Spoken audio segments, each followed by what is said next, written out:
자기 아내와 동침하며 그가 아들을 낳아 그의 이름을 셋이라 하였으니 이는 하나님이 내게 가인이 죽인 아벨 대신에 다른 씨를 주셨다 하며 셋도 아들을 낳고 그의 이름을 에노스라 하였으며 그때 사람들이 비로소 여호와의 이름을 불렀더라. 아멘.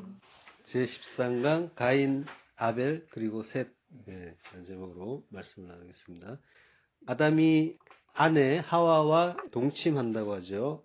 동침하다는 말은 야다라고 했습니다. 야다라는 말은 원래 뜻은 알다, 이해하다라는 뜻이고요. 그게 이제 동침하다라는 뜻으로 쓰였죠. 야다란 말은 중요한 말이니까 꼭 기억을 해두시고요. 우리가 하나님을 아는데 동침을 하듯이 신랑과 신부가 동침하듯이 완전하게 하나가 돼서 아는 걸 이제 야다라고 하는 거예요. 그러니까 하나님을 안다라고 하는 거는 지금 본문에서도 보면 여호와의 이름을 불렀더라 하는데 이거는 알고 부르는 것과 모르고 이름만 부르는 것은 이제 큰 차이입니다. 그 아는 게 야다라고 하는 거예요.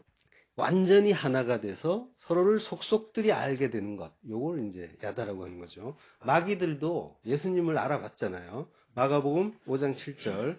큰 소리로 부르짖어 가로되 지극히 높으신 하나님의 아들 예수여 나와 당신과 무슨 상관이 있나이까 원컨대 하나님 앞에 맹세하고 나를 괴롭게 마옵소서 하니 이는 예수께서 이미 그에게 이르시기를 더러운 귀신아 그 사람에게서 나오라 하셨습니다. 이 말은 어디에서 일어난 일인지 아시죠? 거라사에서 일어난 일이죠. 거라사 광인 속에 마귀가 외친 말입니다. 지극히 높으신이라고 했는데 힙시스토스 가장 높은 지극히 높으신 하나님의 아들 예수여 정확하게 알아봤잖아요. 그죠? 예수님을 안단 말이에요. 정확하게 알아봤는데 그렇지만 예수님과 상관이 없다고 스스로 자백을 하죠. 나와 당신과 무슨 상관이 있나이까? 나와 당신의 무엇입니까? 라고 티스라는 이제 의문 대명사가 있고요. 나와 당신, 에고 카이 쉬라고 합니다. 나와 당신이 무슨 상관입니까?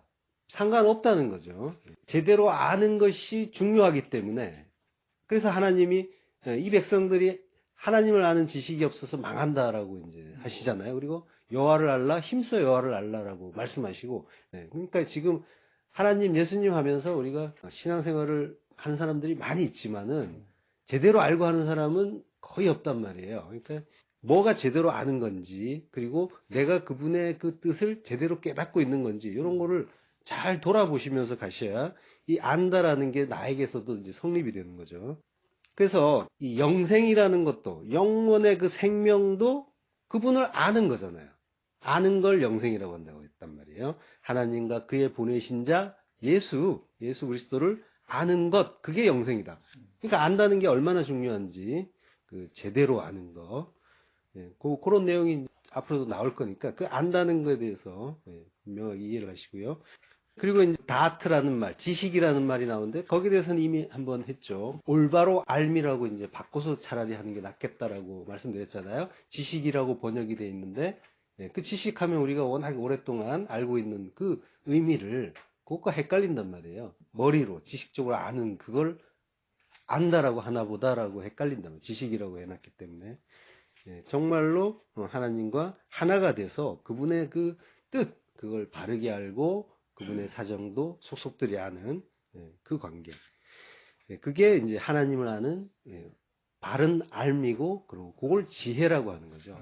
어떤 자들이 주의 이름으로 선지자 노릇하고 주의 이름으로 귀신을 쫓아내고 주의 이름으로 많은 권능을 행했다고 예수님께 자랑을 하잖아요. 그렇지만은 예수님은 나는 너희를 도무지 알지 못한다라고 하신단 말이에요.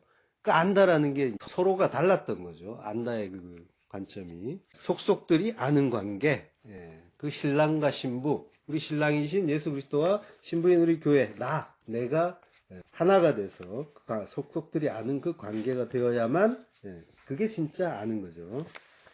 지금도 이제 많은 교회에서 예수 믿으면 복 받는다 그러고 문제가 해결된다 그러고 병이 낫는다고 하고 그리고 가족이 잘 된다 일상이 잘 된다 이런 식으로 이제 말하는 것이 많단 말이에요. 그렇게 알고만 있던 자들에게 나중에 하나님이 뭐라고 하시겠어요? 나는 그런 약속을 한 적이 없다라고 할 거 아니에요? 불법을 행한 자들아 내게서 떠나라 라고 말씀을 하실 거란 말이에요. 그러니까 예수님은 내 나라는 여기가 아니다라고 하시는데 하나님의 그 뜻, 그 진리를 제대로 모르면은 여기에서 어떻게 잘 되는 거야. 하늘을 알 생각은 안 하고 여기에서 잘 되는 것이 하나님의 뜻으로 오해를 하고 그러고 많이 잘못된 길로 가는 거죠. 그러니까 여기는 이제 공중 권세 잡은 자들에게 이제 넘겨준 곳이란 말이에요. 여기서 이제 행복을 찾겠다고 하면 안 된다고 했죠. 끊임없는 탐심의 추구라고 했잖아요. 그거는 이제 하나님의 대적이다라고 했고요. 그 마귀가 이제 원컨대 하나님 앞에 맹세하고 나를 괴롭게 마옵소서라고 이제 비명을 지른단 말이에요. 제대로 모르는 자는 그 진리 앞에서 괴로워한단 말이죠. 우리가 이제 지금 계속 하나님의 그 말씀의 진리가 뭔가를 이제 찾고 있는 중인데 그 말씀은 거의 나를 죽이는 검으로 이제 이해가 되고 그리고 나를 죽여가고 있잖아요. 그랬을 때 하나님과 관계없는 자, 하나님의 영이 없는 자들은 그게 괴롭단 말이에요. 그래서 나와 관계가 없는 거 아니냐, 그게 뭐냐, 나는 여기서 잘 돼야 되는데 그래서 왜 낮아지고 섬기고 대신 죽는 그런 걸 나한테 강요하느냐면서 상관없다라고 하고 그리고 괴롭다고 하면서 떠나요. 지금 마귀의 그 비명이 정확하게 그 하나님의 그 진리를 모르는 자들의 말이란 말이에요. 복음을 제대로 알려주면은 괴로워해요. 그래서 떠난단 말이에요. 이 말씀에서 뛰쳐나가게 돼 있는 거예요. 괴로워하면서. 예수님이 말씀하시죠. 더러운 귀신아 그 사람에게서 나오라. 더러운 귀신. 호 푸뉴마 호 아칼다르토스라고 합니다. 아칼다르토스. 불결한. 푸뉴마는 성령이잖아요. 아칼다르토스는 불결한, 더러운.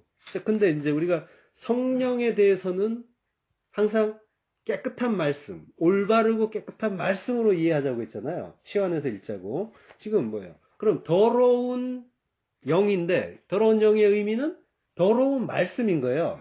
엑소시스트 같은 그런 장면으로 보시면 안 돼요. 지금 성경 기자가 설명하는 거는 그걸 이야기하고 있는 거예요. 물론 이제 그런 현상이 거라사에서 있었을지는 몰라요. 그렇지만은 성경 기자는 그 이야기를 하는 게 아니란 말이에요. 더러운 말이라고 하는 거예요. 더러운 말이란 건 뭐예요? 섞인 말인 거죠.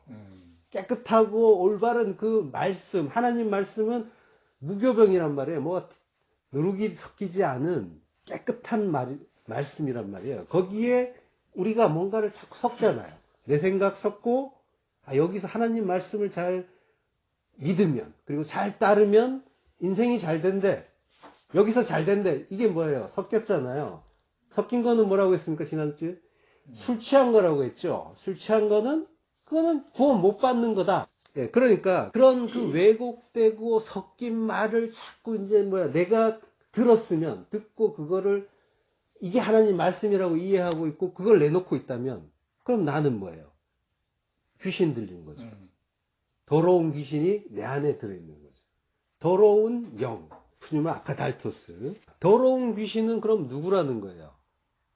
나라는 거죠. 내 안에 더러운 귀신이 있는 거고 거라사 광인이 난 거고 나와 귀신이 연합한 상태. 더러운 말씀을 가득 가지고 있는 나. 하나만 가지고 있나요? 엄청 많이 가지고 있잖아요. 군대예요. 그래서 그 차바라고 했죠. 지난 시간에 그 만군의 여호 할 때 만군이 전쟁 군대라는 뜻의 차바. 그러니까 만군의 여호와와 함께 차바, 만군, 군대가 되어야 하는 내가, 성도가 만군의 마귀와 한편이 되어서 열심히 마귀짓 하고 있는 그걸 이야기하는 거예요. 그걸 지적하고 있는 거죠. 거라사서 강의는 무덤에 살고 있었습니다. 에스겔서 37장 12절. 그러므로 너는 대언하여 그들에게 이르기를 주 여호와의 말씀에 내 백성들아 내가 너희 무덤을 열고 너희로 거기서 나오게 하고 이스라엘 땅으로 들어가게 하리라. 죽은 시체처럼 우리가 이 죽은 자들의 세상에서 하나님의 그 뜻 관계없이 열심히 돌아치면서 살았단 말이에요. 더러운 말 잔뜩 가지고. 그 얘기하는 거예요.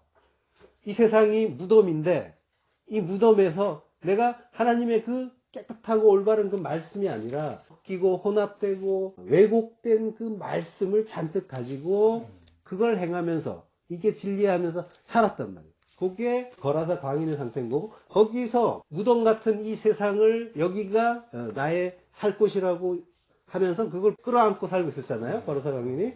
거기서 꺼내주시는 거죠. 예수님이. 뭐로요? 말씀으로 나와라. 더러운 그 말씀, 더러운 그거 빼라.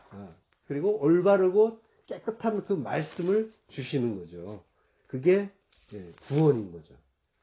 그리고 그 이스라엘 땅으로 열고 나오게 하고 이스라엘 땅으로 들어가게 한다고 하시잖아요. 그러니까 우리를 약속의 땅, 우리가 땅이란 말이에요. 약속의 땅 이스라엘로 만들어 주시는 거예요. 이게 구원이고요. 그 군대 귀신들이 돼지떼에 들어가는 모습을 또 보여주잖아요. 돼지는 하나님이 부정하다고 하신 거죠. 책임질을 못한단 말이에요. 쪽발이고 책임질하는 것만 정하다고 하시는데 돼지는 쪽발은 쪽발인데 책임질을 못해요. 그래서 부정하다라고 하시는 거죠. 책임질은 하나님이 양식을 주시면, 말씀을 주시면 그걸 자꾸 묵상하고 반추하라는 그런 의미인 거죠. 그래서 되새김질이 중요한 거죠. 그걸 하는 짐승을 정하다라고 하신 거예요. 먹지 말란 얘기가 아니라 그걸 알라고. 먹어도 됩니다. 지금 그걸 오해해가지고 안 먹는 사람들 많이 있잖아요. 큰일 나는 것처럼. 웃긴 거죠, 지금. 진리를 알고 나면 되게 웃긴 거예요, 그게. 대단한 무슨 뭐 진리처럼 이제 붙잡고 엄청난 율법인 것처럼 이거 들어가면은 절대로 못 먹는 거. 라면 스프에도 뭐 무슨 돼지고기 들었다고 안 먹는다. 뭐 이러더라고요. 그러니까 지금 그 부정한 돼지를 잔뜩 치고 있잖아요. 이스라엘. 하나님이 부정하다고 했는데. 인간들이 뭐예요? 율법 지킨다고 하면서 하나님 말씀 안 듣고 있다는 얘기죠. 부정하거나 말거나 내가 하나님과 무슨 상관이야. 이 세상에서 나만 잘 되면 되는 거지 라고 하는 거죠. 지금 뭐예요?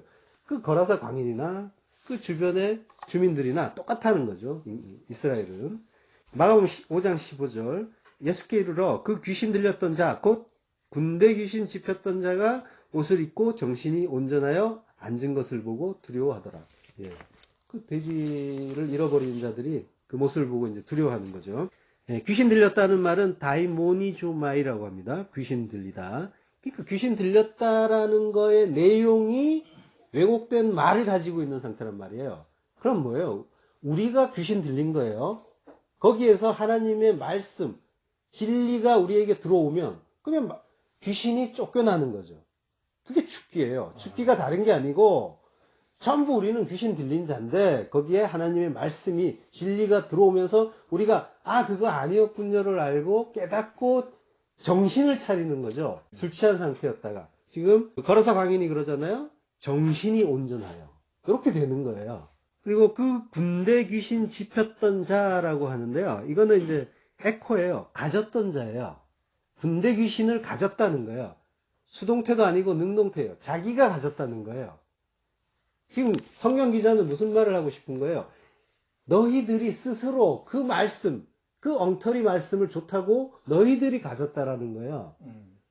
이게 진리야. 이게 내 마음에 들어 하면서 엉뚱한 설교를 해도 그거 좋다고 해서 다 앉아 있잖아요. 많은 사람들이. 그 상태를 보시란 말이에요. 그게 귀신 들린 거고, 그리고 그걸 자기가 스스로 껴안고 있다라는 거예요. 적극적으로, 능동적으로. 그 귀신이 들렸다라고 하는 그 상태, 그게 뭔지를 영화를 이제 많이 와가지고 이 귀신 이야기 나오면 바로 이제 그런 걸 떠올린단 말이에요. 이제 성경은 그런 이야기 하는 게 아니고 말씀 이야기만 하고 있는 귀신 들렸다는 게 어떤 상태인지를 이해하시기 바라고요. 그러니까 그 광인은 군대 귀신을 그 엉터리 말씀들을 자기가 좋아서 끌어안았고 그게 이제 무덤에서 죽은 시체 같은 상태, 마른 뼈, 죽은 흙의 상태. 그게 하나님의 그 말씀, 영, 진리가 내 안에 들어오기 전에 나의 모습인 거예요. 내 상태. 자, 그리고 그 거라사 광인에게서 그 군대가 떠나가니까 거라사 광인이 뭐예요? 옷을 입는다고 하죠. 옷을 입어요. 히마티조. 히마티조는 히마티온이라는 옷을 입는 거예요. 그걸 히마티조라고 하는데 히마티온은 겉옷입니다. 겉옷은 진리. 속옷을 달라고 하면 겉옷까지 벗어서 주라. 속옷은 율법이라고 했잖아요. 율법이고 겉옷은 진리. 진리의 옷을 입고 예수 그리스도의 그 생명의 말씀, 진리를 듣고 지금 귀신은 떠나가고 이 사람은 진리의 겉옷을 입고 그리고 술 취한 상태에서 벗어나서 정신이 온전해지고 정신이 온전하다는 건 소프로네오 건전한 마음을 가지다라는 말이에요. 건전한 마음을 가지다. 베드로전서 4장 7절에 보면요. 만물의 마지막이 가까웠으니 그러므로 너희는 정신을 차리고 근신하여 기도하라. 그러니까 술 취하지 않고 정신을 차린 상태. 구원의 상태인 거죠. 이 건전한 이 마음은 하나님이 주시는 거죠. 내가 새 영을 부어서 새 마음을 준다고 하시잖아요. 새 마음이 되는 거예요. 건전한 마음. 지금 근데 이 거라사 광인이 구원을 받는 과정, 구원을 받은 거예요. 구원을 받는 걸 이제 양상을 지금 모든 인간이 이런 상태에서 이런 식으로 구원을 받는다라는 그 구원의 단면을 보여준 건데 이 거라사 광인이 한 일이 있나요? 없죠. 아무것도 없죠. 예. 그러니까 자기가 좋아서 그 군대 귀신을 소유했고 죽은 자들의 세상 그 무덤에서 내가 최고야 하면서 아무도 못 말리는 그런 행위를 했단 말이에요. 그래서 착고를 채워도 안 되고 사슬에 채워도 안 되고 아무도 못 막았어요. 그러니까 내가 여기에서 나는 좋아요라고 왜 나를 방해해 하면서 좋다고 살고 있는 그 상태인 거죠. 근데 말씀이 오셔서 하나님의 그 아들 그리스도께서 오셔서 진리의 말씀을 주시고 새 마음을 주시고 정신 차리게 구원을 받을 수 있게 해주신 거죠. 이게 이제 야가인 거예요. 그러니까 우리는 다 거라사 광인이었는데 불가항력적인 은혜로 그리스도께서 뚫고 들어와 주시고 하나님의 뜻을 알게 해주시는 거예요. 야다는 이렇게 이루어지는 거예요.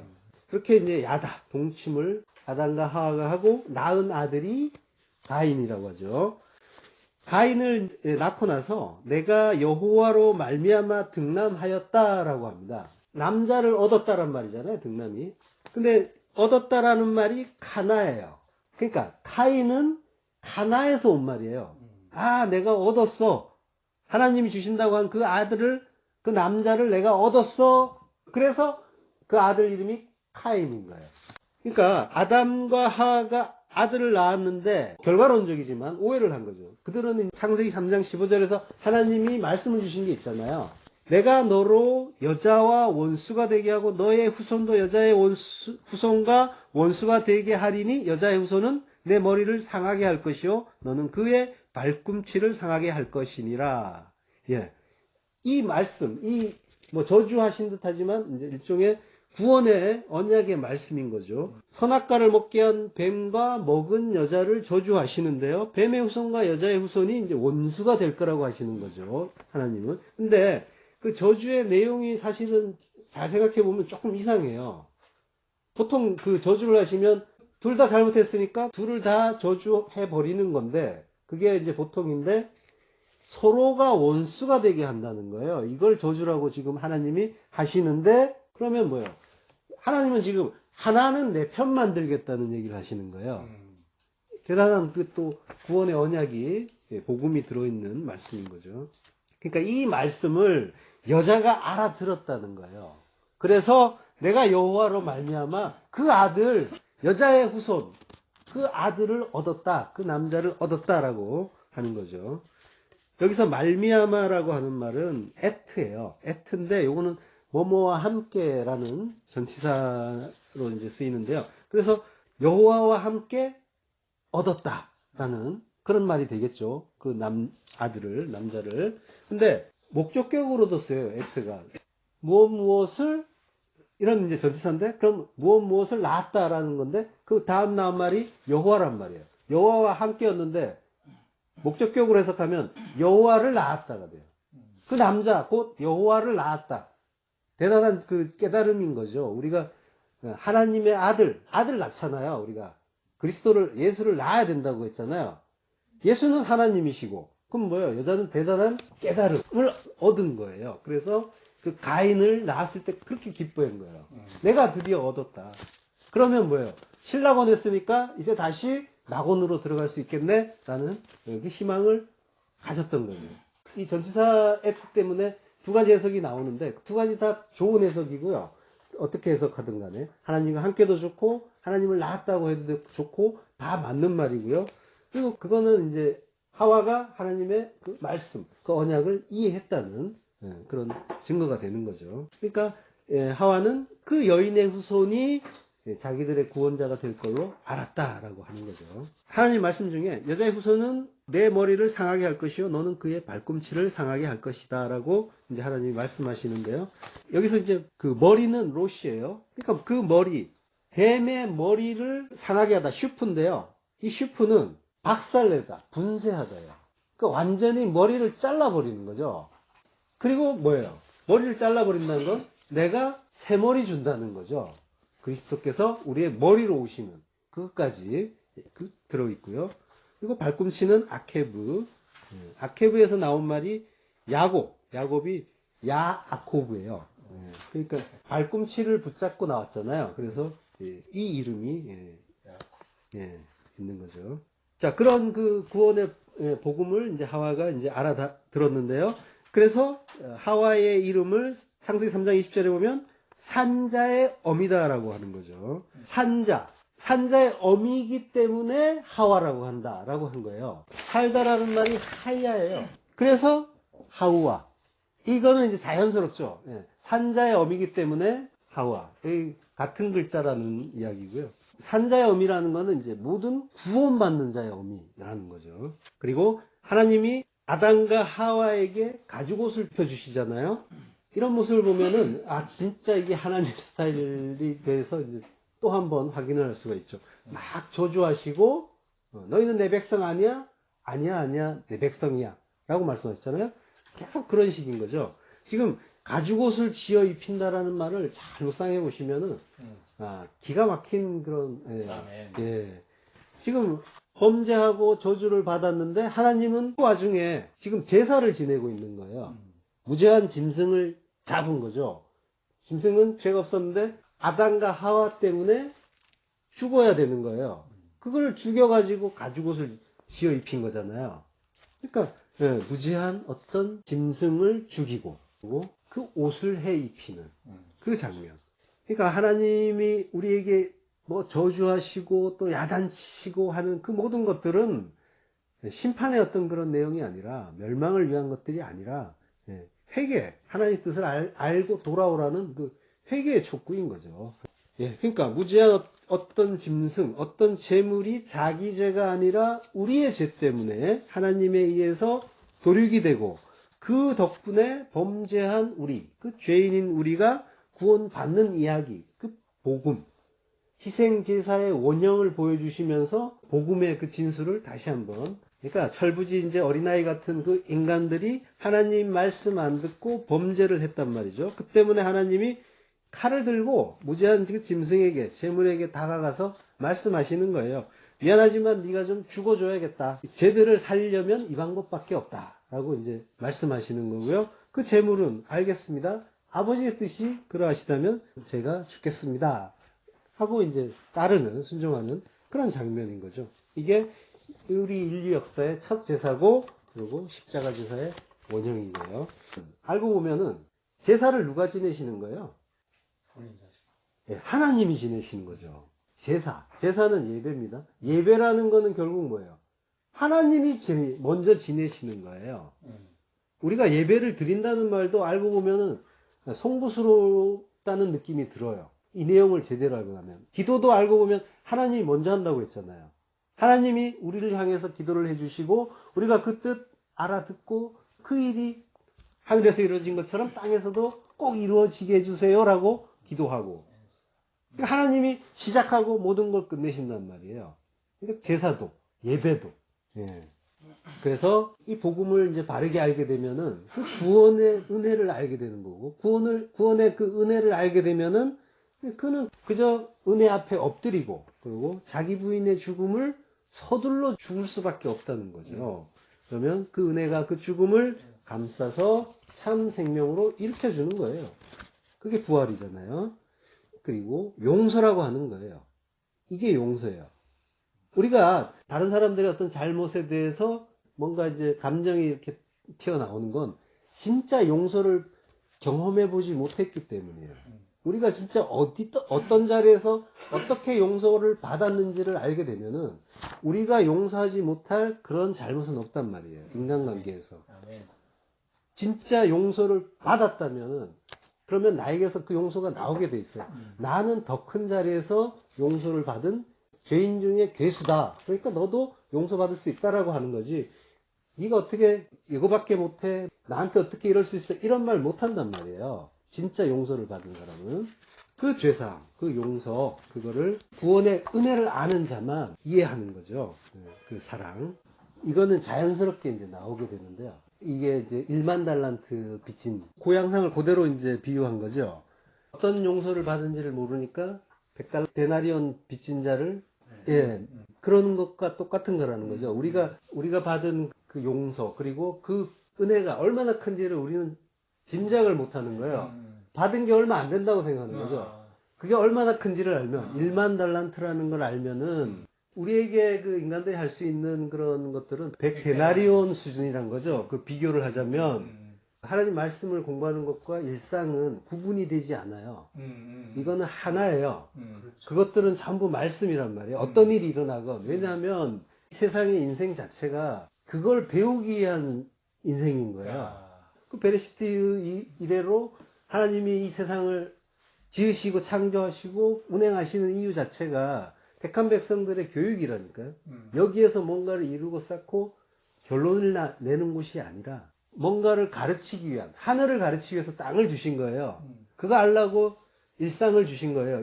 모든 것을 죽게 하듯 하라는 게 모든 건 말씀이라는 거예요. 낮추시고 시험하시는 그 말씀을 우리는 인생 내내 겪는 거예요. 그걸 위해서 일도 주시고 뭐 결혼도 주시고 자녀도 주시고 많은 관계도 주신단 말이에요. 그거를 있는 그대로 보면서 이게 진짜 내 생활이고 일단 이거 말씀은 말씀이고 이건 이거지 라고 본다면은 아직 이게 하나가 된 게 아닌 거죠. 이건 하나란 말이에요. 그래서 그건 모든 것들이 말씀으로 들리셔야 되는 거죠. 성경에 판단하지 마라, 비판하지 마라, 그럼 심판이다 라고 말씀하시는 게 좀 같은 말이라고 했잖아요. 크리노. 근데 이게 판단한다는 것 자체가 여전히 내가 둘러본다는 거야. 이게 이제 내가 하지 말아야지 한다고 그걸로 해결되는 게 아니라 이 진리를 알게 되면은 아, 판단 이런 거는 먼저 하나님의 뜻이 뭐지로 가게 되지. 이거는 나의 손익 관계에서 뭐지라고 판단하지 않는다는 거죠. 선하게 판단 항상 손익 판단이란 말이에요. 그래서 이익이 되면은 선 이렇게 되는 거니까. 어쨌든 모든 거는 말씀입니다. 그 말씀이 들리셔야 돼요. 먼저 하나님이 보여야 된단 말이에요. 하나님이 나에게 무슨 말씀을 하시는가 어떤 일이 오더라도 그걸로 먼저 깨달아 가신다면 그게 나라예요. 하나님의 통치하시는 진짜 그 하나님 나라. 자, 그 용서, 그 죄사함. 그때 이제 그래서 여기 아담과 하와가 요걸 이제 아는 자로 지금 나오고 있는 거예요. 그걸 위해서 하나님이 지금 가죽 옷을 만들어 주시는데 바느질하지 않은 옷으로 만들어 주시는 거예요. 호지 않은. 아담과 하와는 자기들이 이제 옷을 만들어 입는다고 하면서 무화과 나무 잎으로 만들어 입었잖아요. 치마를. 이게 창세기 3장 7절인데요. 잎을 엮어라고 하는데 엮어서 이제 치마를 만든다고 하는데 엮는다는 말이 타파래요. 요 꿰맨다는 말이에요. 바느질한다는 말이에요. 하나님이 주시는 옷은 호지 않은 옷. 예수님이 호지 않은 속옷이라고 해서 군사들이 이거는 나누지 말자 뭐 이제 이런 이야기를 한단 말이죠. 그러니까 인간은 자기가 노력해서 꿰매서 자기의 노력으로 뭔가 치마를 만들어 입었다고 하는데요. 치마는 하고루, 띠예요. 허리띠. 진리의 허리띠를 자기가 이게 진리하면서 만들어서 꿰매서 자기 손으로 만들어서 허리에 찼다는 거죠. 내가 아는 진리는 이거야 하면서 율법 얘기하는 거예요. 우리가 하나님 말씀을 듣는다고 하지만 내 안에 얼마나 많은 율법들이 있어요. 인생 살아온 동안 쌓아온 거 많잖아요. 그래서 거기서 어긋나면은 바로 이제 상칼이 나가잖아요. 그죠? 화살 날아가고. 그런 것들. 지금 어떤 한 부분만 이야기한 거지만 모든 것들, 인간의 어떤 그런 노력이 가입된 모든 것들, 그걸 통틀어서 율법이라고 하는 거예요. 말씀은 하나님 말씀밖에 없는 건데 진리는 거기에 인간들이 이것저것 합쳐가지고 섞어서 만들어 놓고 이게 맞는 거야라고 하는 모든 행태까지 포함해서 그 모든 것들이 이 무화과 나무 잎을 엮어 치마로 삼더라에 들어있는 거예요. 그거 안 된다라고 하시고 그거 벗겨내시고 가지고 입혀주시는 거예요. 그게 구원이란 말이에요. 꿰매지 않은 호지 않은 옷은 위로부터 이렇게 그대로 내려온 거예요. 아노텐이라고 하잖아요. 위로부터. 하늘로부터의 의미예요. 하나님이 주시는, 너희들의 노력, 인본의 노력이 아니라 하나님이 주시는 걸로 너희는 입어야 된다. 라고 하는 거죠. 그래서 요한복음 19장 23절에 보면은 이제 군병들이 예수님의 옷을 이제 취하는 모습이 있죠. 거기에 보면은 이제 호지 않는다는 말이 나오는데요. 그러니까 아르라포스라고 합니다. 아르라포스. 이거는 꿰매지 않은 이런 뜻이에요. 아르라포스는 이제 랍토라는 말에서 나왔는데요. 랍토가 바느질하다예요. 그리고 위로부터, 위에서부터 통으로 짠 것이다. 위로부터 아노텐, 하늘로부터. 요한복음 3장 3절에 보면 겟나오 아노텐. 거듭나지 않으면 하나님 나라 못 본다. 너 지옥 간다. 라고 하시는 거죠. 겸손하고 능력 있고 지체 높고 그럼에도 불구하고 예수님한테 선생님하고 예수님을 높이고 자기를 낮추던 이 훌륭한 사람이 이제 그 거듭남에 대해서 알지 못하니까 인간이 아무리 착하고 훌륭해 봐야 이 사람도 바리새인이에요. 아무리 착하고 훌륭해 봐야 너는 천국 못 간다라고 예수님 말씀하시는 거예요. 그러니까 위로부터 거듭나는, 죽고 부활하는, 진리로 죽고 부활하는 그게 없으면은 이게 성경의 이게 전체 주제란 말이에요. 죽고 거듭나는 거. 십자가에서 죽고 부활하는 거. 부활의 새 생명 아니면은 그거는 멸망이란 말이죠. 그래서 죽기를 두려워서 평생에 매여 종로로 탄다라고 하죠. 그 자기 부인의 그 죽음, 왜 내가 죽어야 돼? 내가 하나님인데 절대로 못 죽는 그 인간들이 알고 보면 두려움이라니까요. 낮아지고 섬기고 대신 죽는 그게 진짜 용기인 거고, 근데 세상의 가치로 보면은 그거는 뭔가 나약하고 힘없고 초라하고 보잘것없는 것처럼 보인단 말이에요. 하늘의 시각과 완전히 반대인 거죠. 절대로 내가 무시당하면은 못 참는 거고, 그거 안 되잖아요. 세상의 법칙으로는. 그게 이제 십자가라는 프리즘을 통과하면 뒤바뀌는 거란 말이에요. 그 거듭남, 그 십자가를 통과한 거듭남이 있어야만 구원받는다라고. 너는 하나님 나라 못 본다. 천국 못 간다. 그 얘기하신 거고. 하나님 나라를 보려면 그 방법밖에 없다는 거예요. 십자가밖에. 죽고 부활하지 않으면 안 된다고 하는 거고요. 그게 겟나오 아노텐. 위로부터, 하늘로부터. 자, 그러니까 하나님이 가죽옷을 입혀주신다는 거는 그 율법의 옷이 아니라 바느질하지 않은 그 호지 않은 옷. 하늘의 진리, 아들의 피로 만든 그 아들의 희생으로 만든 무지한 재물의 그 가죽옷. 하나님이 만드신 통으로 짠 호지 않은 옷. 인간의 노력이 전혀 가미되지 않은 하나님이 거저 입혀주시는 의의 흰 옷. 그거 받아서 입는 것이 구원이다. 라는 걸 가르쳐 주시는 거고요. 하와가 그 의미를 이제 깨닫고 산자의 어미가 됐죠. 그래서 나는 여자의 후손, 하나님이 주시겠다고 한 그 여자의 후손을 얻었다. 라고 하면서 기뻐했는데, 그래서 가인이라고 이름을 지었는데, 가인은 그 낙원을 회복시켜주지 못하는, 자기들의 구원을 이루어주지 못하는 아들이라는 걸 알게 되니까 엄청나게 절망하고 상실감을 느꼈던 거죠. 그 상실감, 그 절망감이 어디에 나타나 있냐면요. 두 번째 아들의 이름, 아벨에 나타나 있어요. 아벨의 이름이 헤벨, 허무예요. 그들의 상실감이 이해가 되시죠? 허무.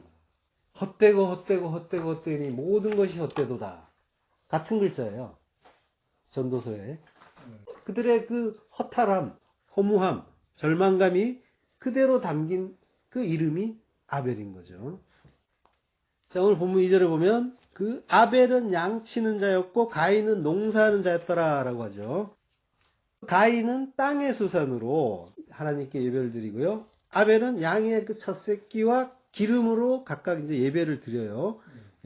그러니까 여기서 주의 깊게 보셔야 되는 건 둘 다 예배를 드렸다는 거예요.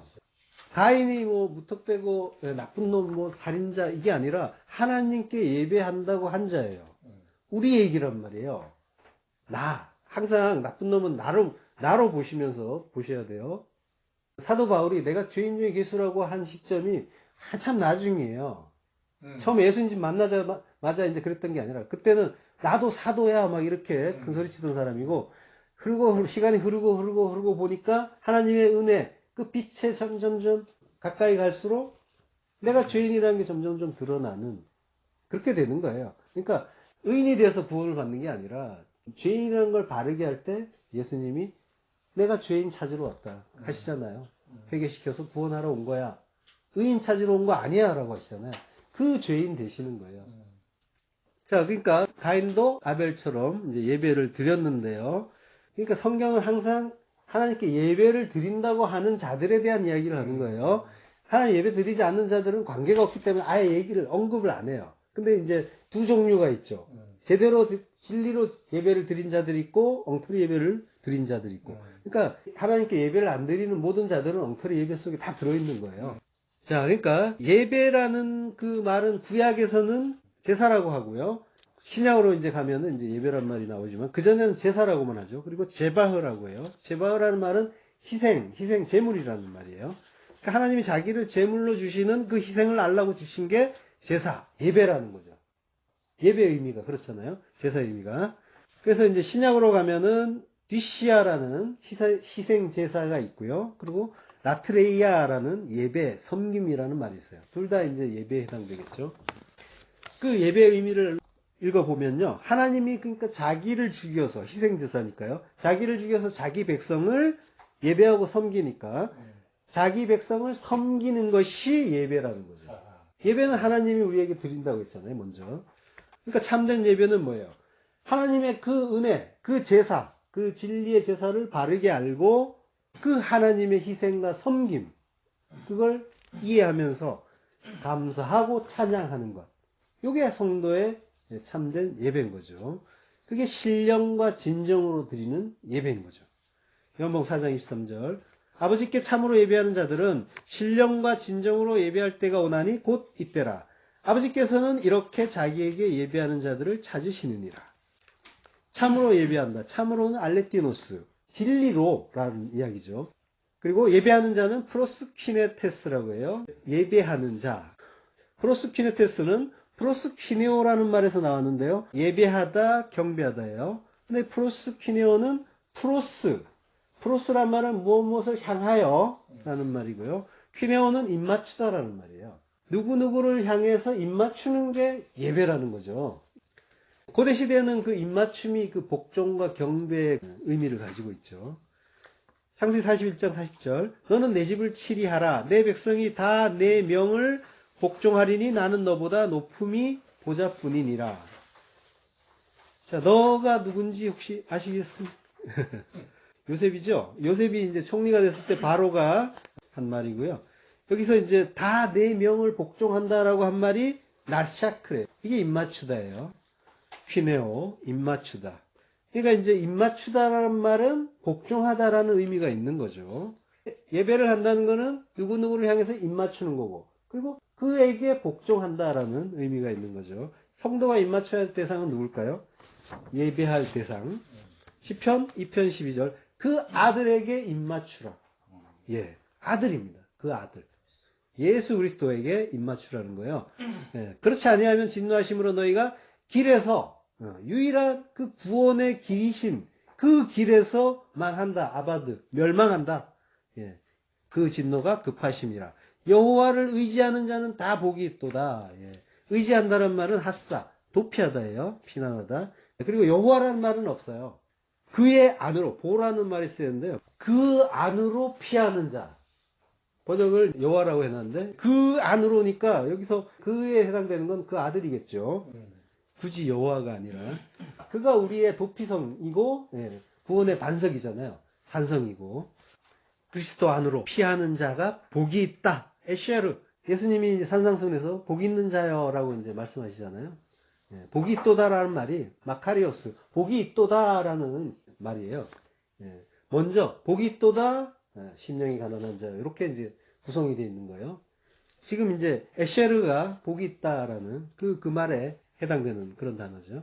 에쉐르라는 말은 이제 복이다, 행복이다, 지복이다, 지극히 높은 최상의 복이다라는 거죠. 아샤르라는 동사에서 왔어요. 똑바로 가다, 나아가다. 그러니까 뭐예요? 예수라는 그 길로 똑바로 가는 게 복이다라고 말하는 거죠. 그게 형통이고 축복이다라고 하는 거예요. 돌아가서 참으로 예배하는 자는 신령과 진정으로 예배한다고 하죠. 신령과 진정은 푸뉴마, 성령이에요. 그리고 진정은 알레테이아, 진리예요. 성령과 진리로 예배한다. 예. 성령은 올바르고 깨끗한 말씀, 진리. 예. 그리고 성령, 진리의 영이라고 하잖아요. 진리예요. 예. 내 말이 영이고 생명이다. 내 말, 내 마가 그게 성령이고 성령이 생명이고 예. 내 마가 생명이고 다 같은 거란 말이에요. 성령이 내 안에 오셔야만 그 모든 것들이 하나로 깨달아지겠죠. 그리고 알레테이아가 진리잖아요. 진리라는 말은 가려지지 않음이라는 뜻이 있단 말이에요. 가려지지 않았다. 모든 것이 밝히 보이는 상태가 진리인 거죠. 지금 우리가 이 세상을 오랫동안 이제 산 그런 그 습관 때문에 이것들이 하늘의 진리로 바로 안 보인단 말이에요. 모든 것이 하나님 말씀이라고 했는데 그게 바로 말씀으로 안 보이는 거죠. 근데 진리의 영이 오시면 그게 벗겨진단 말이에요. 벗겨지면 아 그렇지 이게 하나님의 뜻이지 이게 그 말씀인 거지라고 모든 것들이 말씀으로 이렇게 들리게 되는 거예요. 비가 오고 그러네. 아, 비가 오네. 아, 이 날씨가 굳으면 빨래 걷어야 되나. 뭐, 차가 막히겠네. 뭐, 공수시겠네. 이런 게 아니라, 아, 그 성령, 그 진리의 비, 이른 비, 늦은 비, 그 말씀이, 진리가 내려오는구나. 그 하늘에, 그 물이, 하늘에, 샤마임이라는 말이 거기에 물이 있다라는 말이잖아요. 그 하늘에 그 물이 내려오네. 그 진리가 내려오네. 이런 그 차원으로 이제 바로 이렇게 보면서 하나님 뜻이 뭘까로 이제 항상 이제 가는 거죠. 그러니까 예배라는 거는 알고 보면 올바르고 깨끗한 그 진리의 말씀으로 드리라는 거죠. 엉뚱한 예배, 섞인 예배가 아니라 하나님 옆 말씀에 자기 생각, 인간의 생각, 관습 뭐 이런 것들 섞이면 이거 좋은 거 아니겠어? 좋은 게 좋은 거. 기왕이면 다 훔치마 이러면서 우리가 신앙생활을 해도 세상 사람들의 어떤 그 진리라고 생각하는 것들을 자꾸 끌어안는단 말이에요. 그걸 또 강대상에서 또 그걸 배워가지고 또 얹고 이런단 말이에요. 또 그걸 또 내가 받고 덕지덕지 쌓이는 거죠. 이게 이제 전부 더러운 귀신 들리는 일인 거죠. 이게 자꾸 쌓이니까 군대가 되는 거고요. 그러니까 결국 엉터리 예배라는 건 하나님 말씀에다 자기 생각을 더해서 자기가 복을 받기 위한 예배를 드리는 거예요. 대부분의 예배가 이런 예배죠. 요거를 자기 예배라고 하는 거예요. 자기 예배, 자기 숭배. 나를 위한 거잖아요. 하나님께 예배를 드린다라고 형식은 갖췄는데 그 내용을 알고 보니까 나를 위한 예배를 드리고 있는 거예요. 하나님의 뜻이 하늘에서 이루어진 것처럼 여기 땅에서도 이루어지게 해주세요가 아니라 하나님 제가 이런 일 있는데 이것 좀 잘 좀 부탁드립니다. 뭐 이렇게 항상 이제 그리로 가잖아요. 뭐 물론 어쩔 수 없어요. 처음에는 그렇게 할 수밖에 없죠. 이렇게 우리에게 주신 그 본성이 그런 거고 생리적인 그럴 수밖에 없지만 이제 진리의 말씀을 이제 알면서 거기서 빠져나오는 거죠. 그게 어렵단 말이에요. 싹 버리고 싹 잊어버리고 리셋하고 다시 시작했으면 좋겠는데 그게 쉽지가 않죠. 그 예배 이게 가인의 예배란 말이에요. 그러면 가인의 예배를 드린 자가 뭘 하는지까지도 이제 이해가 되시죠? 예. 이렇게 되는 거예요. 가인의 예배를 드리는 자들. 예. 그러니까 그게 나라고 했어요. 가인이 에이 나쁜 놈이 아니라 객관화시키지 말고 그게 나다. 감정이입을 하셔야 되는 거예요. 11조 내서 복받고 주일 성수에서 구원받자라는 그런 프로스키네오가 아닌 아들에게 입맞추지 않는 예배. 요게 가인의 예배인 거예요. 하나님을 향하고 그리스도를 향해야 진짜 예배인 거죠. 예배는 그분을 향한 감사와 찬송의 입맞춤인 거예요. 그래서 하나님은 아벨의 예배는 연락하시면서 가인의 예배는 연락하지 않으신 거예요.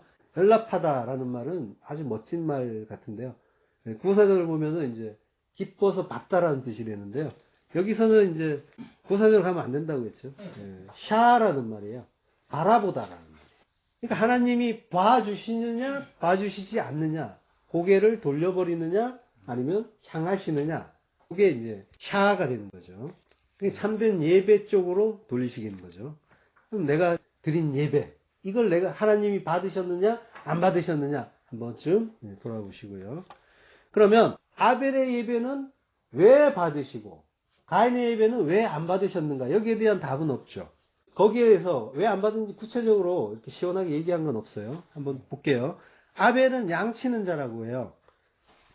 양은 이제 촌, 작은 가축을 얘기해요. 양도 얘기하고 염소도 얘기하는데 대부분은 양에 대해서 쓰여요. 촌. 그리고 양을 친다라고 하는 거는 라예요. 라는 풀을 뜯기다, 먹이다, 양육하다야. 의미가 좀 느껴지시죠? 그리고 사귀다, 친구가 되다라는 뜻도 있어요. 그리고 다스리다라는 뜻도 있어요. 이건 뭐예요? 예수님이 우리에게 오셔서 하시는 일이네요. 전부 양식을 주고, 생명의 양식 주고, 친구가 돼 주시고, 그리고 우리를 통치해 주시고, 그 통치는 섬김의 통치라고 했죠. 그러니까 아벨은 양과 사귀고, 양과 친구가 되고, 그리고 그 양과 친구가 됐다는 건 세상 죄를 짊어진 어린 양, 친구를 위해서 죽으신 예수와 교제했다는 얘기도 되겠죠. 아벨이 예수님의 모형으로 양들을 치는 이야기도 되고, 그리고 또 양과 친구가 됐다는 거니까 그리스도와 친구가 됐다, 교제하는 친구가 됐다. 두 가지 의미가 다 있을 수 있겠죠. 요한복음 15장 13절, 사람이 친구를 위하여 자기 목숨을 버리면 이에서 더 큰 사랑이 없나니, 친구를 위해서 죽어주신 그 그리스도, 예수 그리스도와 하나가 되면 그의 친구가 되는 거죠. 그의 은혜를 알고 진리를 알면. 그러니까 목자와 양의 관계, 그리스도와 교회의 관계, 그걸 나타내는, 드러내는 의미가 있어요. 그리고 아벨은 제물로 양의 첫 새끼와 기름으로 예배를 드려요. 제물은 민하라고 합니다. 민하는 제물인데 선물이라는 뜻도 있어요. 예수님을 뜻하는 말이죠. 제물로 우리에게 오셨는데 그건 하나님의 선물이란 말이에요. 하나님이 우리에게 주시는 그 구원의 선물, 그게 예수라는 제물이죠. 요한복음 4장 10절, 예수께서 대답하여 이르시되 내가 만일 하나님의 선물과 또 내게 물 좀 달라 하는 이가 누구인 줄 알았더라면 내가 그에게 구하였을 것이요 그가 생수를 내게 주었으리라. 여기서 이제 선물이라는 말이 도레아예요. 그리고 물 좀 달라 하고 또 생수를 내게 주었으리라 라고 하는 말이 전부 디돔이에요. 이 디도미의 명사형이 도레아고요. 그러니까 예수님이 사마리아 여자한테 물 달라라고 이제 하시는데요. 디도미는 달라라는 말이지만 이제 선물하다는 의미도 있고요. 도레아 자체가 이제 그런 의미니까요. 어쨌든 이게 이 원어로 보지 않으면 갑자기 나와가지고 이해가 잘 안 된단 말이에요. 근데 이 디돔이라는 말이 있기 때문에 사실 원어로 보면은 선물이라는 말은 자연스러워요. 그 선물로 주어봐. 뭘? 선물을. 이렇게 이제 바로 이해가 될 수 있는 말인데, 하나님의 선물과 물 좀 달라 하는 말, 이게 이제 잘 매치가 안 돼서 이해하기 좀 어려운데, 원어로 보면은 이제 당연한, 쉽게 이해가 되는 그런 상황인 거고요. 예수님은 지금 이제 사마리아 여자한테 물 좀 달라고 하시는 거죠. 근데 목이 말라서, 단순히 목이 말라서 달라고 하신 것만이 아니라, 하나님의 그 선물인 그 물, 그 진리의 성령, 그 물을 선물로 주시기 위해서 지금 너 그거 있어? 라고 이제 물어보시는 거예요. 있으면 줘봐 라고 하시는 거죠. 여자는 줄 수가 없죠. 그게 없으니까. 그때 이제 예수님이 하나님의 선물을 말씀하시는 거예요. 내가 선물 가지고 있잖아 라고. 이걸 내가 가지고 있는 줄 알면 당연히 구해야 할 텐데 너 그거 모르는구나 라고 하시는 거죠. 구한다라는 말이 아이테오예요. 아이테오는 구하라, 찾으라, 두드려 할 때 그 아이테오예요. 근데 이거는 굉장히 강렬한 요구예요. 강청이라고 그러죠. 주셔야 됩니다. 주세요. 라고 간절하게 요구하는 그걸 아이테오라고 해요. 그렇게 구할 때 하나님이 성령 주신다고 하잖아요. 그렇게 구해야 된다는 거예요. 그 진리가 깨달아지지 않을 때 그 진리, 생명, 그걸 위해서 우리가 이 인생 속에서 해야 할 가장 중요한 일인 거죠. 아이테오. 구해야 되는 거예요. 생수, 생명이죠. 성령이시죠. 휘도르 존이라고 해요. 산, 물, 살아있는 물, 생수. 존은 이제 자오의 이제 분사형이고요. 살다. 이 생명으로 사는 거예요. 하늘의 그 참 생명으로. 하나님은 이제 성도를 이제 광야 40년을 살게 하시죠. 이 물 없는 광야. 말씀이 없는 광야라는 얘기예요. 이 미드바르의 그 인생을 살게 하시면서 그 물에, 다바르에 갈급하게 하신단 말이에요. 말씀에. 그러니까 오직 그 택한 자만이 그물, 말씀, 진리, 그 성령에 갈급해 하는 거예요. 그 선물 달라고 요구하게 되는 거죠. 말씀 주세요. 성령 주세요. 준다고 하셨으니까 꼭 주셔야 됩니다라고 요구하는 거죠. 그 선물, 도레아, 민하라고 했죠. 히브리어는. 그걸 아이테오 하게 되는 거예요. 아이테오 하셔야 되는 거예요. 지금 이제 여러분이 이제 그러고 계신 거죠. 피곤한데도 불구하고 그 말씀에 그 진리에 갈급해서. 사실은 지금 우리가 요구한다고 했잖아요. 아이테오. 내놓으세요. 주세요. 주세요. 이거는 뭐예요? 하나님이 빚졌다는 거예요. 이해가 되세요? 마치 우리는 교회 가면은 우리가 빚진 자처럼 엄청나게 많은 그 수고와 헌물을 하잖아요. 알고 보면은 진짜 빚진 분은 하나님이세요. 이걸 이해하셔야 돼요. 그래서 교회 지나는 그 헌신, 봉사 이런 거 하지 말란 얘기가 아니에요. 제대로 알고. 그러니까 누가 빚졌는가를 먼저 아셔야 되는 거예요. 하나님이 빚을 지셨어요. 잘 생각해 보세요. 우리가 태어나고 싶어 태어났나요? 하나님이 보내신 거예요. 그러면 하나님이 만약에 나와 창세전에 언약을 하셨다면 그거 당연히 주셔야 되는 거죠. 주세요라고 하셔야 되는 거예요. 자꾸 구하셔야 되는 거예요. 이 진리를, 이 내용을 제대로 모르면 하나님한테 자꾸 내가 빚진 것처럼 해갖고 섬기겠다고 대드는 거예요. 섬겨보겠다고. 천국은 큰 자가 섬긴다고 하는데, 섬긴 자 크기 때문에 하나님이 섬겨주신다고 하는데, 그걸 모르니까 내가 섬겨보겠다고. 계속 나의 어떤 그런 주체성이 삭제가 되지 않으니까, 그럼 열심히 나오는 거예요. 가장 크신 하나님이 당신의 백성들을 사랑으로 섬겨주시는 나라, 거기가 천국인 거예요. 우리는 마른 뼈고 죽은 흙이었어요. 그래서 그냥 죽어 있었단 말이에요. 하나님이 홀로 약속하신 거예요. 우리한테.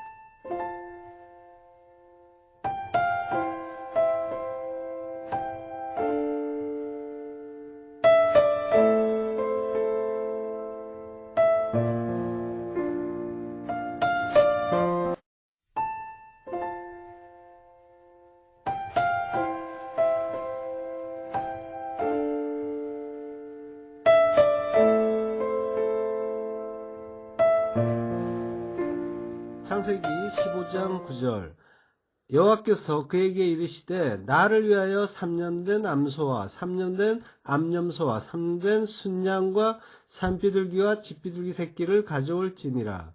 아브라함이 그 모든 것을 가져다가 그 중간을 쪼개고 그 쪼갠 것을 마주대하여 놓고 그 새는 쪼개지 아니하였으며 솔개가 그 사체 위에 내릴 때에는 아브라함이 쫓았더라.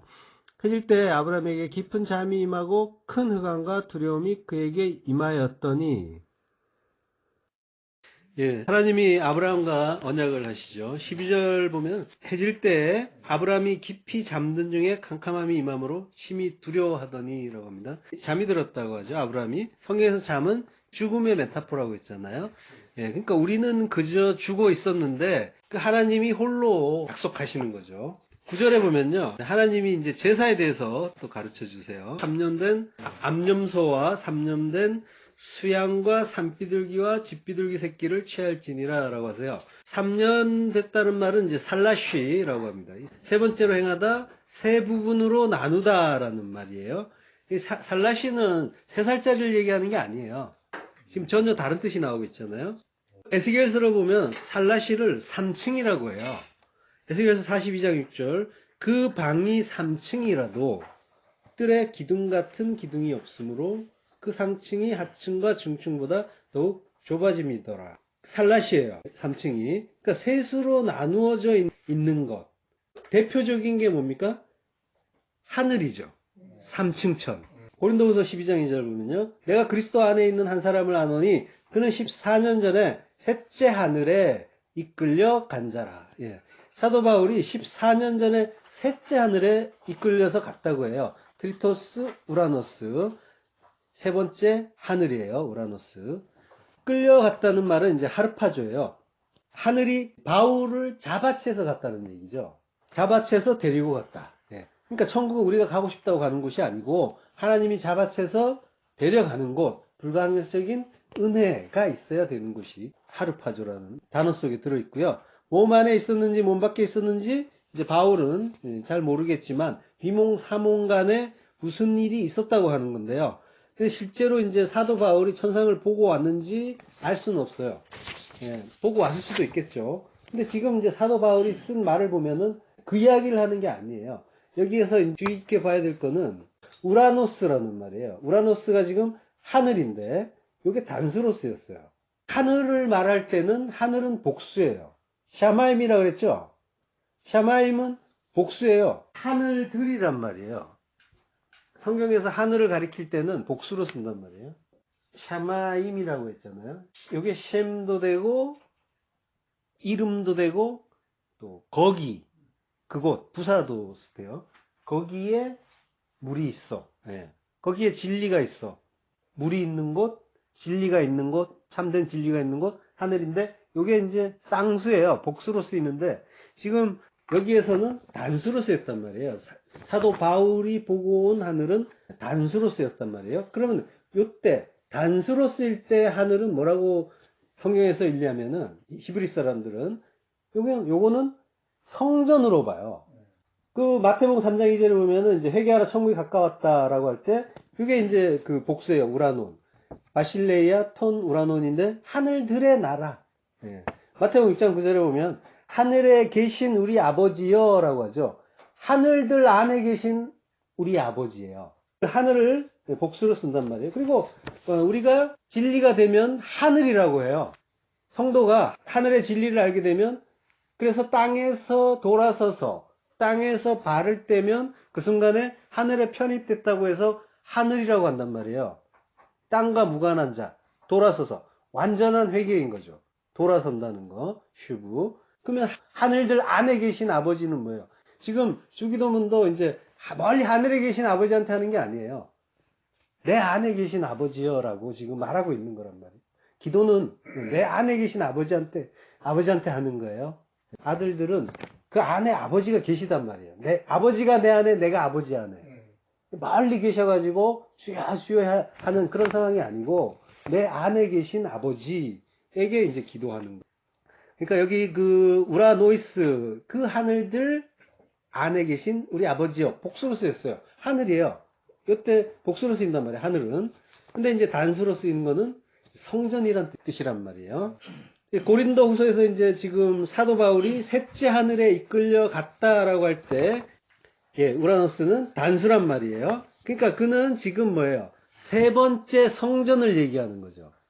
3층천이 아니라 하늘은 성전이라고 했으니까 그 하늘이 아니라 성전에 대한 이야기를 하는 거예요. 실제로 하늘에 다녀왔을 수는 있어요. 그렇지만은 성경을 통해서는 지금 복음을 우리에게 설명해 주고 있는 거예요. 하나님이 우리에게 하나님 나라를 설명해 주기 위해서 첫 번째로 준 하늘, 첫 번째 성전은 예루살렘 성전이죠. 성전을 우리에게 주셨어요. 그게 첫 번째 하늘이에요. 눈에 잘 보이게 세워져서 그 백성들에게 진리를 가르쳐 준단 말이에요. 그 지금 이제 성전이나 에덴 동산이나 성막이나 성전이나 전부 하늘의 그 진리, 하나님 나라를 설명해 주는 것들이에요. 그걸 이제 첫 번째 하늘로 하나님이 예루살렘 성전을 주신 거고요. 그럼 두 번째 성전은 뭘까요? 예. 요한복음 2장 19절에 보면요. 이 성전을 헐라 내가 사흘 동안에 일으키리라 라고 하고요. 21절에 가면 그러나 예수는 성전된 자기 육체를 가르쳐 말씀하신 것이라 라고 하죠. 예, 그러니까 성전은 뭐예요? 예수님이란 말이에요. 예수님 얘기하는 거예요. 그리고 두 번째 하늘인 거예요. 그 하늘이. 그러니까 하늘을 알라고 성전을 주셨는데 알아먹지를 못하니까 말하는 성전으로 예수님이 오신 거고요. 그 말하는 성전이 오셨는데 그 성전에 그 말을 못 알아먹죠. 그러니까 예수님이 헐라라고 말씀하신 거고요. 그래서 세 번째 성전, 그 완성의 성전. 셋은 항상 또 하늘의 수라고 했잖아요. 하늘의 진리가 완성되는 그 세 번째 성전. 그거는 뭡니까? 세 번째 성전, 세 번째 하늘은 너희가 거룩한 하나님의 성전이라고 하시잖아요. 예. 내 안에 하나님 나라가 이루어지는 거죠. 하늘이 된다고 했잖아요. 내 안에 성전이 서는 거고 그리스도의 영이 우리 안으로 뚫고 들어오고 내가 성전이 되고 내가 하늘이 되는 거예요. 세 번째 하늘이. 예. 사도 바울이 말하고 싶었던 건 바로 이 세 번째 성전, 진리의 성전이 된 자기를 말하고 싶었던 거예요. 그러니까 바로 우리가 성도가 세 번째 성전, 세 번째 하늘이 되는 거고요. 예. 고린도후서 이제 12장 4절을 조금 더 보면요. 그가 낙원으로 이끌려가서 말로 표현할 수 없는 말을 들었으니 사람이 가히 이르지 못할 말이로다. 라고 해요. 낙원으로 이끌려가서 말로 표현할 수 없는 말. 이거는 이제 아르레토스라고 하는데, 말할 수 없는 이란 말이고요. 부정접두사 아와 레오, 말하다라는 말에서 나온 말이에요. 말로 표현할 수 없는. 레오는 이제 레마로 말하다요. 표현할 수 없는 말은 레마란 말이에요. 예. 그걸 들었다. 아쿠오는 들어서 깨닫다는 거예요. 어느 누구도 이해할 수 없는 그 하늘의 진리를 내가 들었는데 내가 그거 듣고 깨달았다라고 하는 거예요. 그 진리, 그 천국의 그 진리, 그 하늘의 진리. 내가 성전이 됐잖아. 내가 하늘이 됐으니까 나 이제 진리를 안다는 거예요. 그런데 그거는 진리를 모르는 자들은 아무도 알아들을 수 없는 말들이고, 그 레마는 그걸 하나님이 나를 깨닫게 해주셔서 그 아쿠오했다. 듣고 깨달았다라고 하는 거죠. 그 인간의 능력을 초월하는, 그래서 표현될 수 없는 그 레마의 말씀, 진리를 하나님이 눈을 뜨게 해주시고 귀를 열어주시니까 내가 알아듣더라라고 하는 거예요. 예, 그러니까 여러분이 지금 하늘의 진리, 레마의 그 말씀을 알아듣고 계시다면 여러분이 지금 세 번째 하늘, 삼층천이 되신 거예요. 삼층천에 올라가신 거고 삼층천이 되신 거예요. 세 번째 하늘에 거룩한 성전이 되신 거예요. 예, 그러면 요걸 이해한다면은 에녹이 승천했다는 말도 뭔지 아시겠죠? 우리가 에녹 부러워하잖아요. 죽음을 보지 않고 하늘에 올라갔다 이러니까 우리가 부러워했잖아요. 아니란 말이에요. 우리가 하늘이 되는 거라니까요. 예, 그 얘기하는 거예요, 전부. 자기 부인의 그 죽음 죽고 더 이상 죽음을 보지 않는 자가 되는 거죠. 진리를 알고 하늘이 된 자, 죽고 부활한 자에게는 다시 죽음이 있지 않은 거죠. 모든 성도가 다 진리를 깨닫고 자기 부인의 죽음을 죽고 하늘이 되는 거예요. 그러면 3년 된 살라시, 그 재물의 의미도 이제 짐작이 되시죠. 세 번째 재물이 뭔지 알라라고 하는 거예요. 아브라함아, 지금 네가 비록 진리를 몰라서 첫 번째 그 재물, 희생 재물을 내어놓지만 그걸로 세 번째 재물이 뭔지 알아라라고 하는 거죠. 성전에는 첫 번째 제단 번제단이 있고요. 두 번째 제단 분향단이 있어요. 세 번째 제단 시은자가 있습니다. 속죄소. 그 세 번째 제단에 바쳐지는 제물. 그게 뭘까요? 예수 그리스도죠. 예. 그리고 그 예수 그리스도와 함께 십자가에 달려서 죽는 나. 그것까지. 그거 알라는 거예요. 근데 아브라함이 알아먹나요? 못 알아먹죠. 그래서 아브라함이 아니라 아브람입니다. 나중에 이제 모리아산에서 이삭을 바치잖아요. 그때는 아브라함이에요. 뭐 아들 내놓으라고요? 알겠습니다 하고 내놓는 거예요. 그 진리가 되면 내 안에 그리스도가 오시면은 눈에 보이는 아들은 필요가 없는 거예요. 그건 진리를 알라고 주신 거기 때문에, 진짜 아들이 뭔지를 알았기 때문에. 그래서 하나님이 내놓으라면 얼마든지 내놓을 수 있는 거죠. 그래서 아브라함. 예. 자, 아브라함이 세 번째 제물을 바치라는 하나님의 뜻을 이해 못했다고 했죠. 그래서 그 제물을 어떻게 하냐면요. 하나님은 취하라라고 해요.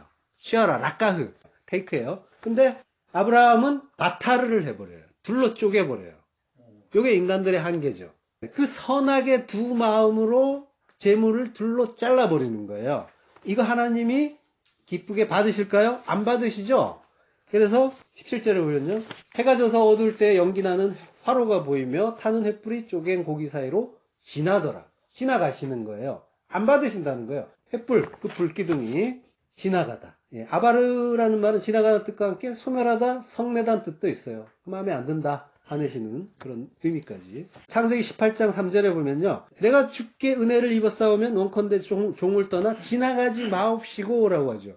은혜를 입었으면 지나가지 말아야 되는데 지금 하나님은 지나가 버리시는 거예요. 그거 안 받는다라고 하는 거예요. 인간들이 하나님께 내놓는 건 항상 두 마음이죠.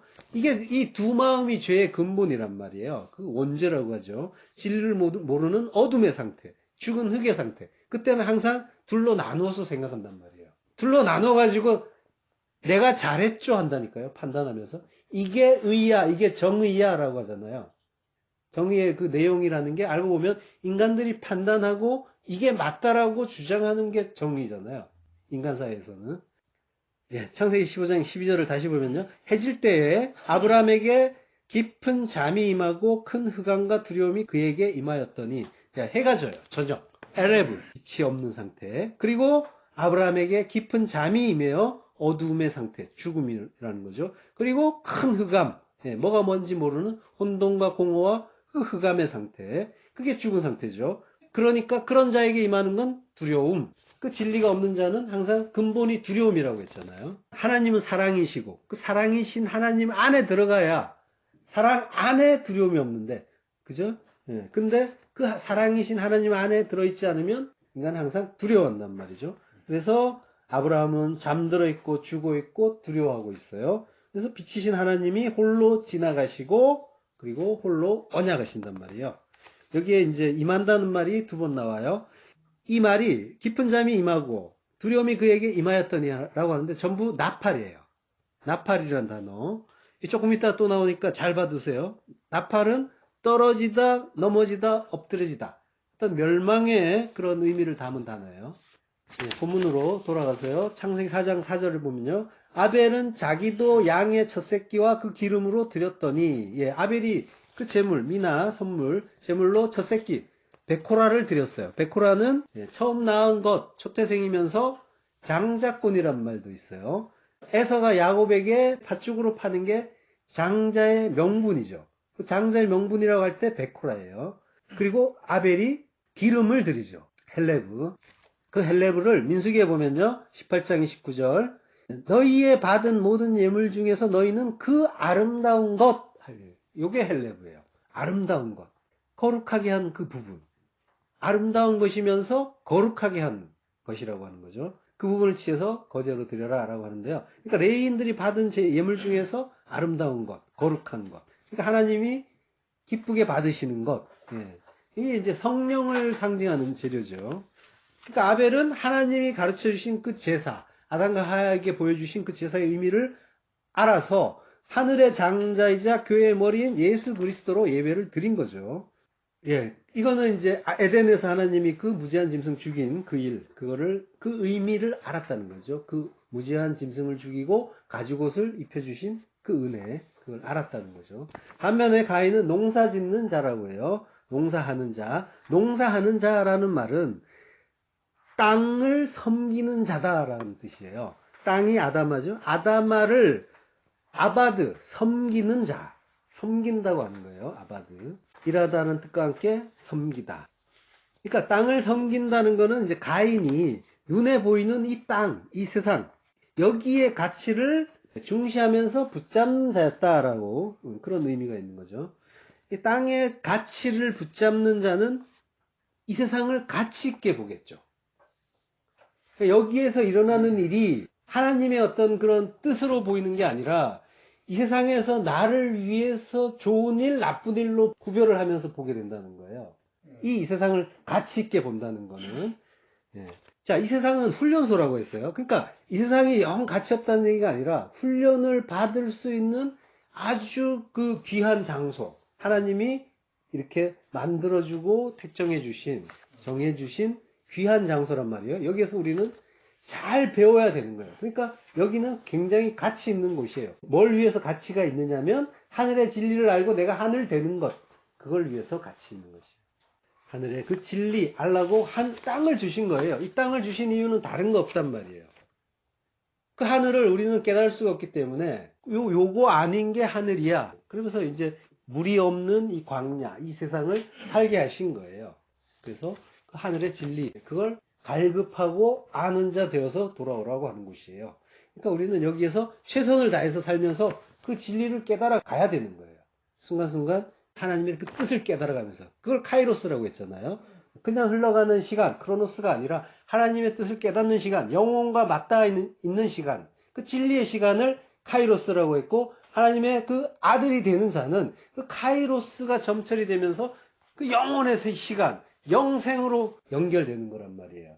영생을 사는 거예요, 이미. 크로스의 시간을 살지만 카이로스의 영생을 사는 자, 그 시간을 사는 자가 성도라는 말이에요. 그걸 위해서 이 땅은 귀중한 곳이고 그리고 귀중한 인생이란 말이에요. 헛되이 살면 안 되는 거예요. 그렇지만 알라고 하는 그 하늘을 배우지 못하면서 이 세상만 가치 있게 본다면 이거는 망하는 일인 거죠. 가인이 지금 그런 자들의 그 대표로 소개되고 있는 거예요. 가인은 나라고 했어요. 나로 이제 돌아보시면서 저 나쁜 놈이 아니라 가인 속에 나를 넣어서 보시길 바라고요. 그러니까 가인 같은 자들은 필연적으로 자기의 그 선악 체계를 발동해서 이 세상을 사는데 좋은 것, 유리한 것, 요걸 쫓아가게 돼 있어요. 그럴 수밖에 없어요. 우리는 그렇게 만들어졌다니까요.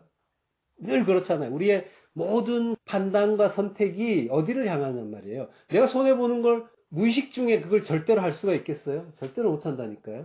모든 건 나의 그 이익 중심으로, 선악 판단 중심으로 돌아가는데, 근데 거기에 하나님의 뜻이 임하면, 영이 임하면 그 뜻을 구하는 자가 되는 거예요. 먼저. 하나님 이건 무슨 뜻이에요? 그리로 가는 거라니까요. 자, 그러니까 그 하나님 말씀까지도 우리는 온통 내 뜻, 내 세상 살이를 위해서 이렇게 용도 변경을 해서 써먹었단 말이에요. 그 율법으로. 그런 가인이었는데 그렇게 획득한 그 땅의 소산이 하나님을 기쁘게 할 수가 없는 거죠. 그래서 봐주시지 않는 거예요. 그래서 얼굴을 돌려버리신 거죠. 로샤, 바라보지 않는다. 자, 그러니까 땅 자체도 이미 하나님께 저주를 받은 상태잖아요. 가시덤불과 엉겅퀴를 내도록 저주를 받은 상태고 그 땅의 소산이 하나님을 기쁘게 할 수가 없고요. 그리고 이거는 이제 양과 곡식이라는 재물의 차이는 아니에요. 하늘을 향하느냐 세상을 향하느냐. 세상을 향한다는 건 다시 말하면 나를 향하느냐. 나의 어떤 유익 중심. 그러니까 하늘을 향한 마음. 하나님을 향한 마음. 그 마음의 지향이 어디로 가느냐. 를 항상 보시란 말이죠. 그 하나님을 향한 마음을 믿음이라고 하는 거예요. 성경에서. 히브리서 11장 4절 믿음으로 아벨은 가인보다 더 나은 제사를 하나님께 드림으로 의로운 자라 하시는 증거를 얻었으니 하나님이 그 예물에 대하여 증거하심이라. 저가 죽었으나 그 믿음으로써 오히려 말하느니라. 그 믿음. 보이지 않는 것을 실제처럼 보는 그걸 믿음이라고 하잖아요. 보이지 않는 것들의 증거라고 하는데 하늘은 보이지가 않아요. 근데 그게 실제라는 거를 어떻게 아느냐면 믿음으로 알 수가 있는 거죠. 하나님과 하나님 나라를 보는 자는 눈에 보이는 이 땅의 가치가 아니라 보이지 않는 하늘의 그 실상을 볼 수 있게 되는 거고요. 모든 현상과 사건 속에서 하나님의 뜻을 깨닫게 되는 거예요. 그 진리, 알레테이아, 그 밝히 드러난 그 진리를 아는 자는 보이는 모든 것을 덮고 있던 것이 벗겨져서 모든 것이 밝히 보이게 되고 그것들, 그 눈에 보이는 것들이 알고 보니까 눈으로 보던 것들이 알고 보니까 아 이게 허상이구나를 알게 되는 거죠. 바뀐단 말이에요. 뒤집힌단 말이에요. 전도가 돼버리는 거죠. 그래서 믿음의 의인은 보이는 것들의 가치를 불신하게 되는 거예요. 그리고 보이지 않는 영원한 나라를 밝히 보면서 그걸 참으로 실제로 인식하게 되고 그걸 소망하게 되는 거예요. 이게 쉬운 일이겠습니까? 이게 믿음이란 말이에요. 보이지 않는 것을 실제로 알고 소망하는 것, 이걸 믿음이라고 해요. 피스티스, 믿음. 믿음으로 아벨은 가인보다 더 나은 제사를 드렸다. 플레이온, 더 많은, 더 큰 제사, 뒤시아, 희생제사. 자, 그러니까 아벨이 하나님께 드린 더 큰 제사의 예물은 알고 보면 믿음인 거죠. 믿음으로 드리고 하나님이 받으시고 우리를 의롭다 해주시는 예물은 그리스도를 알고 믿는 믿음인 거예요. 그리스도와 함께 십자가에 박힌 나, 그게 믿음이고 그게 예물이 되는 거예요. 하나님께. 창세기 15장 6절 아브라함이 여호와를 믿으니 여호와께서 이를 그의 의로 여기시고 나의 의는 오직 믿음으로 살리라 라고 하시잖아요. 그 하나님이 의롭다고 해주시는 자는 믿음으로 모든 것을 보게 되는 거죠. 그 아만, 믿으니, 확실하게 하다. 이게 확실해. 보이지 않지만 이건 확실한 거야. 그걸 믿음이라고 하는 거죠. 모든 예배는 예수 그리스도의 죽음과 그 십자가의 공로를 알라는 거예요. 그걸 아는 자는 필연적으로 그 믿음에 의해서 그리스도와 함께 십자가 죽음, 자기 부인의 죽음을 죽게 되는데 그게 더 나은 제사라는 거예요. 더 크고 더 위대한 제사. 그러니까 믿음은 신앙의 대상에 대한 그 전적인 의존이기 때문에 자기 부인의 죽음은 믿음이 있는 자에게서만 나오는, 필연적으로 또 나오지 않을 수가 없는 그런 반응인 거죠. 하나님이 기쁘게 받는 예배는 나의 죽음이 들어있는 예수 그리스도예요. 그 예수 그리스도를 드리는 거예요. 하나님은 예수 그리스도만 받으시기 때문에 그것까지 아셔야 돼요. 내가 대단한 존재라서 구원해 주시는 게 아니라 내 안에 그리스도 계시기 때문에, 질그릇 안에 보배가 있기 때문에 그 보배를 귀하게 여겨봐 주시는 거지, 내가 귀하다고 구원해 주시는 게 아니란 말이에요. 하나님은 항상 너희 안에 그 진리 있어? 내 아들 있어? 그거 물어보시는 거예요. 그리스도가 안에 있는 자, 그가 하나님이 그리스도를 끌어올리실 때 줄줄이 따라서 올라가는 거예요. 포도처럼. 예. 의인은 오직 믿음으로 살고요. 그렇지만 그 믿음도 하나님이 주셔야 된다고 했죠. 하나님이 주시는 그 믿음으로 인해서 모든 인간이 뱀의 후손이냐, 여인의 후손이냐, 가인의 후손이냐, 아벨의 후손이냐로 갈리는 거죠. 그리고 모든 예배 또한 가인의 예배냐, 아벨의 예배냐로 갈리는 거고요. 창세기 4장 5절, 가인과 그의 재물은 연락하지 아니하셨다라고 하죠. 그래서 몹시 분하여 안색이 변한다고 해요. 그러니까 가인은 자기의 예배가 하나님께 연락되지 않으니까, 하나님이 보아주지 않으시니까 몹시 분해서 안색이 변했다고 해요. 원문으로 보면은 하나님이 이제 재물을 봐주시지 않으셨고 예배를 봐주시지 않으셨고, 가인은 몹시 화를 내면서 얼굴을 나팔, 아까 잘 봐두라고 한 그 단어 나팔, 떨궜단 말이에요. 멸망의 떨굼. 안색이 변했단 말이 아니라 고개를, 얼굴을 떨궜다는 거죠. 하라, 성내고요. 그리고 판임을, 얼굴을 나팔, 떨궜어요.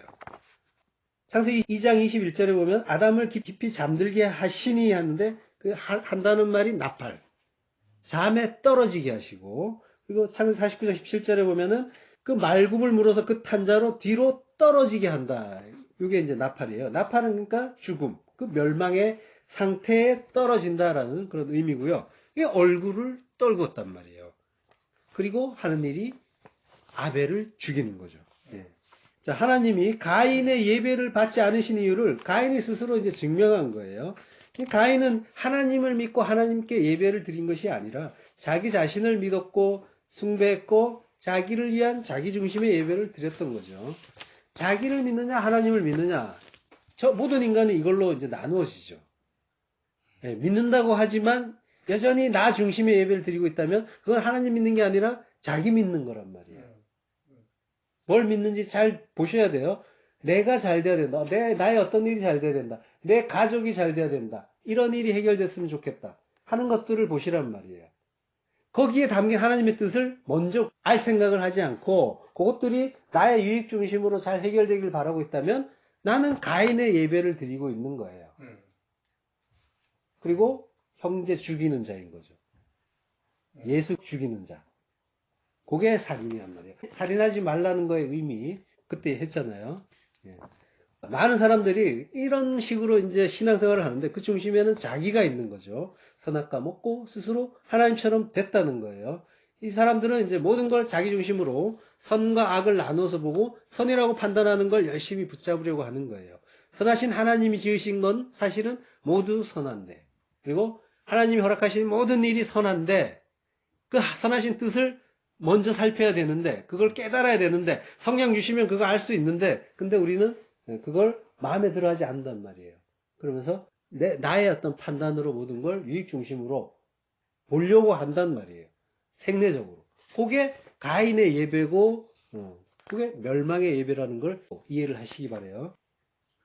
자, 그러니까 인간들은 하나님보다 자기 중심으로 항상 판단하기 때문에 하늘과는 반대 방향으로 갈 수밖에 없어요. 그래서 세상을 향해서, 땅을 향해서 달려가는 거죠. 흙으로 지어진 그 인간의 본성상 땅에 이끌리게 돼 있는 거예요. 그래서 땅을 자꾸 껴안는 거예요. 그래서 하나님은 기는 건 부정하다라고 말씀하시는 게 그 이유고요.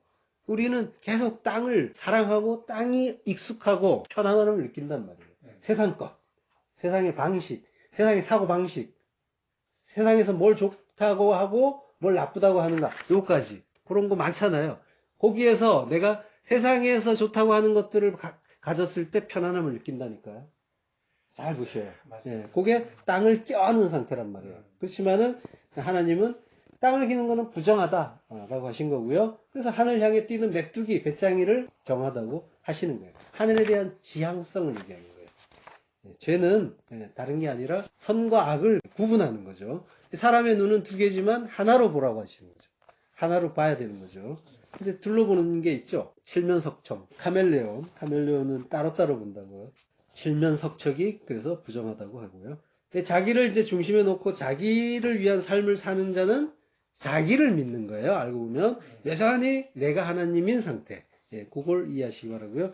그러니까 그들은 늘 자기 중심의 판단을 하고 그 판단을 토대로 만사를 비판하고 타인을 비판하고, 예, 그리고 자기를 그 중심에 놓고 모든 걸 본단 말이에요. 신앙생활조차도, 성경 해석조차도 모든 것을, 예, 그걸 보시란 말이에요.